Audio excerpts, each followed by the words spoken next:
છઠ્ઠું ચેપ્ટર ગુજરાતીમાં સૈનિક સૈનિક રમીએ. કવિતા. ચાલ બચુડા લઈ લે સોટી, સૈનિક સૈનિક રમીએ. માથે મજાની પહેરી ટોપી, ગલીએ ગલીએ ભમીએ.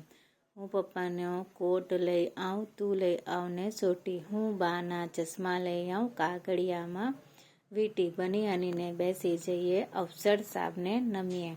ચાલ બચુડા લઈ લે સોટી, સૈનિક સૈનિક રમીએ. કોઈની હોય જો દાનત મેલી, અમે ઉગાડીશું દંડો. મતલબ કોઈકની દાનત મેલી હોય તો અમે દંડો ઉગાડીશું. દેશભક્તિનું કામ કરીશું, ઊંચો રહેશે ઝંડો. દેશભક્તિ માટે અમે, દેશના માટે અમે લડીશું અને હંમેશા આપણો ઝંડો કેવો રહેશે? ઊંચો. આઝાદીની રક્ષા કરીને ભારત માતાને ગમીએ. ચાલ બચુડા લઈ લે સોટી, સૈનિક સૈનિક રમીએ. છઠ્ઠી કવિતા છે. એના લેખક કોણ છે? ડૉક્ટર પ્રકાશ દવે. હવે આપણે વાંચીએ છીએ શબ્દાર્થ. સૈનિક, સોલ્જર, ટોપી, કેપ, ગલી, નેરો સ્ટ્રીટ લેન. ભમીએ એટલે વન્ડર અબાઉટ. ભમીએ એટલે ફરવું. કોટ એટલે કોટ. ઓકે, હવે આગળ વધીએ. સિટી એટલે વિસલ. ચશ્મા એટલે સ્પેક્ટેકલ્સ. બની ઠનીને એટલે ગેટિંગ. અફસર સાહેબ એટલે ઓફિસર. મેલી દાનત એટલે ડર્ટી ઇન્ટેન્શન. એટલે ખોટી દાનત એટલે ખોટી ઈચ્છાથી કોઈ કામ કરીએ તેને શું કહેવાય? મેલી દાનત. દંડો ઉગામીશું, વિલ પનિશ એટલે કંઈક આપણે ખોટા કામ કરીએ તો પનિશમેન્ટ આપીએ તે. આઝાદી એટલે ફ્રીડમ, સ્વતંત્રતા. બરાબર. રક્ષા એટલે પ્રોટેક્શન, રક્ષણ કરવું. ભારત માતા એટલે મધર ઇન્ડિયા. રૂઢિપ્રયોગ દંડો ઉગામવો, ટુ પનિશ. હવે આપણે આગળ વધીએ છીએ. બચુડાને સોટી લઈને શું રમવાનું કહે છે? બચુડાને સોટી લઈને સૈનિક રમવાનું કહ્યું છે. માથે ટોપી પહેરી ક્યાં ભમવાનું જણાવ્યું છે? માથે ટોપી પહેરી ગલી ગલીએ ભમવાનું જણાવ્યું છે. બની ઠનીને બેસીએ એટલે શું? બની ઠનીને બેસીએ એટલે તૈયાર થઈ જઈએ. કોઈની દાનત મેલી હશે તો આપણે શું કરીશું? કોઈની દાનત મેલી હશે તો આપણે દંડો ઉગામીશું.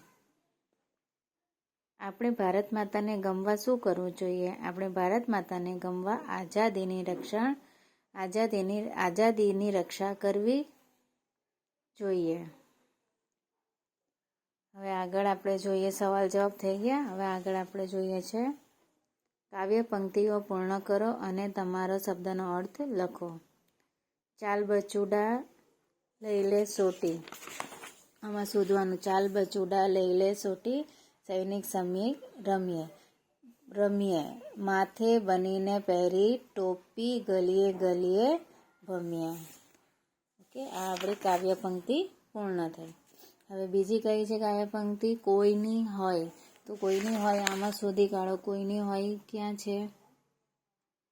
કોઈની હોય, હા, કોઈની હોય જો દાનત મેલી, અમે ઉગામીશું દંડો. દેશભક્તિનું કામ કરીશું, ઊંચો રહેશે ઝંડો. એટલે આ બે લાઈન કવિતામાંથી આવશે કાવ્ય પંક્તિ પૂર્ણ કરવામાં. હવે આપણે આગળ જોઈશું વ્યાકરણ લેખન. વ્યાકરણ લેખનમાં શું છે? સાચી જોડણી શોધીને લખો. હવે તેમાં છે ચશ્મા, ચશ્મા, ચશ્મા. તો કયું આવશે? આ ચશ્મા. મીંડાવાળો સ. હવે આગળ દેશભક્તિ, આમાંથી સાચી જોડણી કઈ આવશે? આ આવશે. બરાબર. હવે આગળ આવશે આઝાદી, આઝાદી. તો આઝાદી. સાચી જોડણી આવશે આઝાદી. હવે આપણે સમાનાર્થી શબ્દ લખીશું. દાનતનું શું આવશે? વૃત્તિ. આઝાદીનું શું આવશે? સ્વતંત્રતા. મેલીનું બુરી. રક્ષા, રક્ષણ. એકવાર પાછી બોલી જાઉં છું. સમાનાર્થી શબ્દ દાનત, વૃત્તિ, આઝાદી, સ્વતંત્રતા, મેલી, બુરી અને રક્ષા એટલે રક્ષણ. હવે આગળ જોઈશું આપણે. નીચે આપેલા અંગ્રેજી શબ્દોનો ગુજરાતી ભાષામાં અર્થ લખો. સોલ્જર, સૈનિક, ફ્રીડમ, આઝાદી, પ્રોટેક્શન, આરક્ષણ. આગળ જોઈશું વિશર એટલે સિટી, મધર ઇન્ડિયા, ભારત માતા, કોટ એટલે કોટ. હવે આગળ વાંચીશું આપણે નીચેના વાક્યોમાંથી વિશેષણ શોધીને સામે લખો. માથે સરસ મજાની ટોપી પહેરીએ.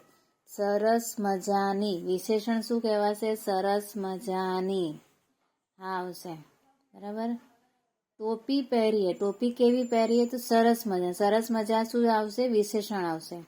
વિશેષણ એટલે શબ્દના વાક્યમાં વધારો કરવો તે. કોઈની દાનત મેલી હોય તો આપણે દંડો ઉગામીશું. દાનત કેવી હોય? મેલી. તો મેલી શું આવશે? વિશેષણ. આપણા દેશનો ઝંડો ઊંચો રહેશે. ઝંડો કેવો રહેશે? ઊંચો રહેશે. તો ઊંચું શું આવશે? વિશેષણ.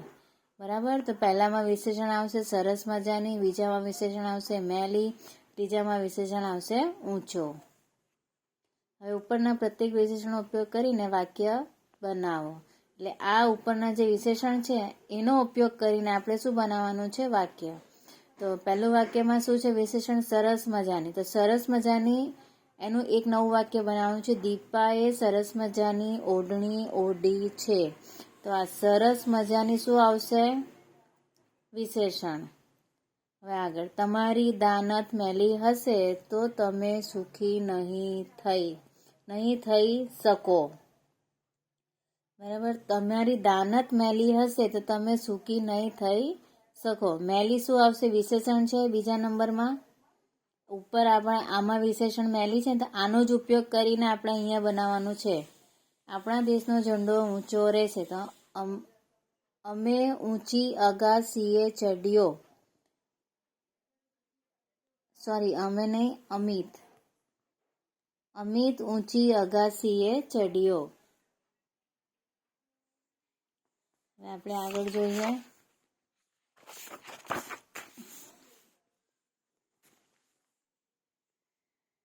વિશેષણ છે. નીચે આપેલા શબ્દોને આગળ કૌંસમાં દર્શાવેલા પૂર્વ પ્રત્યયમાંથી યોગ્ય પૂર્વ પ્રત્યય જોડીને તમે નવો શબ્દ બનાવશો. ઓકે. હવે બ્રેકેટમાં છે અપ, કુ, ગેર, બિન, ના, સુ, વી, અ. હવે આમાં શું આવશે? મૂળ શબ્દ, પૂર્વ પ્રત્યય સાથેનો શબ્દ અને અર્થ. હવે આમાં શું છે? પાસ. તો પાસ મૂળ શબ્દ છે. એમાં પૂર્વ પ્રત્યય મતલબ આગળ લગાવવું છે. આગળ શું લગાવશો? પાસનું. ના, પાસ. તો ના શું આવશે? એ આપણે નવો શબ્દ નવો અક્ષર ઉમેરેલો છે ના. તો પાસનું શું બનશે? નાપાસ બનશે. અને એનો અર્થ શું રહેશે? અનુત્તીર્ણ. અનુત્તીર્ણ કેમ રહે? કારણ કે બંનેનો મિનિંગ એક જ થવો જોઈએ. બરાબર. આપણે મૂળ શબ્દનો અર્થ નવો બનાવવાનો છે અને તેમાં પણ આગળ નવો શબ્દ ઉમેરવાનો છે અને તેનાથી જે શબ્દ બનશે તે સામે જે શબ્દ લખેલો છે જવાબ, તે બંનેનો અર્થ એક જ થવો જોઈએ. આનો મતલબ એ થાય છે. ખબર પડી? બરાબર. હવે આગળ જોઈએ આપણે. માનનું શું આવશે? અપમાન. અપમાન એટલે અનાદર. એટલે જો આ બીજા સેન્ટેન્સ, બીજા વાક્યમાં, બીજા શબ્દમાં જુઓ કે અપમાન અને અનાદર બંનેનો અર્થ શું થાય છે? એક જ થાય છે. મધુર. મધુર, સુમધુર, વધારે સારું. પ્રસિદ્ધ, સુપ્રસિદ્ધ, વધુ જાણીતું.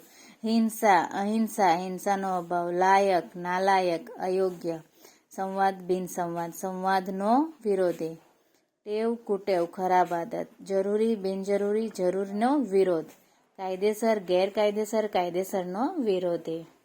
બરાબર. એટલે આનો અર્થ શું થાય છે? એ થાય છે. હું પાછું બીજી વાર રિપીટ સમજાવી દઉં છું કે પૂર્વ પ્રત્યય સાથેનો શબ્દ એટલે આગળ આપણે એક નવો શબ્દ ઉમેરવાનો છે અને એનો જે અર્થ થાય છે તે બાજુમાં જે અર્થ લખેલો છે તે બંનેનો સેમ અર્થ થવો જોઈએ. અર્થ બદલાવો નહીં જોઈએ.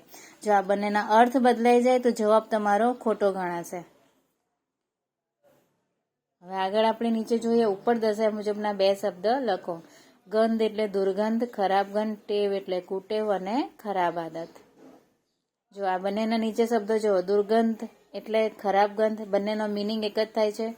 ટેવનું કુટેવ અને ખરાબ આદત. કુટેવ એટલે પણ ખરાબ આદત, બંનેનો મિનિંગ એક થાય છે. એટલે એવો અર્થ લખવાનો કે બંનેનો મિનિંગ એક થવો જોઈએ.